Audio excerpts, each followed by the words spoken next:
Hello, everybody. Climate change has literally become a significant threat to humanity in current times.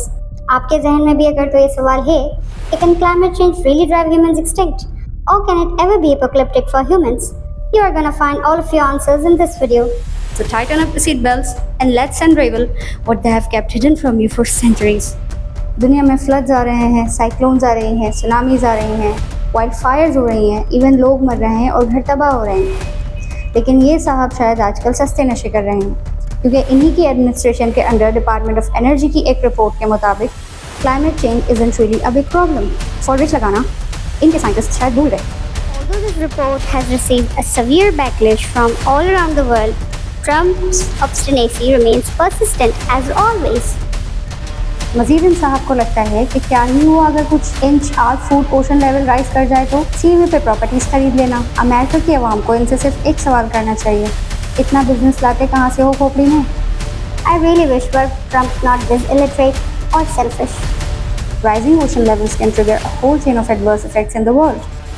वहाँ property खरीद तो लेंगे, tsunamis आएंगे और साइक्लोन्स आएंगे और अर्थक्वेक्स आएंगे, तो क्या करेंगे?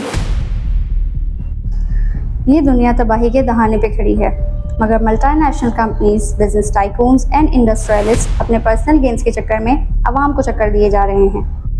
क्या आप जानते हैं कि ये बिग विग्स किस कोस्ट पे ट्रिलियंस ऑफ डॉलर्स का प्रॉफिट अर्न करती हैं? आपकी हिफाजत की कोस्ट पे। When climate crisis occurs, a common man suffers the most by losing his home, his earnings, his lifetime savings. Scientist की रिपोर्ट के मुताबिक climate change is real, मगर इस चमन चूटियों के मुताबिक climate change is not real. The global temperature has risen by 1.5 degrees centigrade over a few decades due to global warming. Although it seems minor, it has the tendency to claim lives and devastate infrastructure. इसकी मौजूदा example Pakistan, Nepal, Bhutan, Afghanistan, Bangladesh और ऐसे कई गरीब ममालिक हैं। सबको मालूम है these are climate vulnerable countries because these are poor countries. हुक्मरान इन कंट्रीज़ के अमीर हैं वो अलग बात है।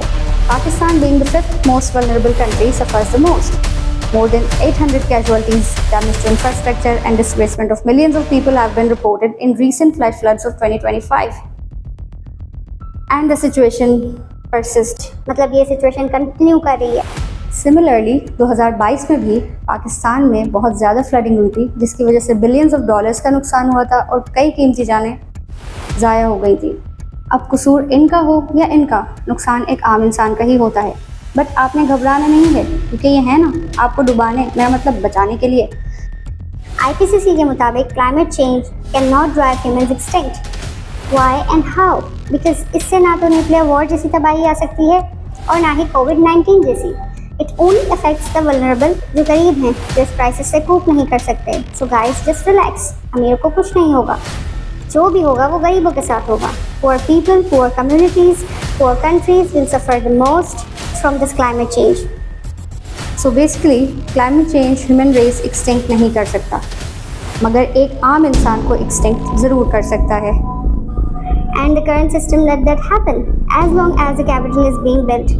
Hence, you can conclude कि इन corporate zombies को कोई नहीं रोक सकता, फिर चाहे natural disasters आए, हज़ारों लोग मरे या आम जनता का नुकसान हो।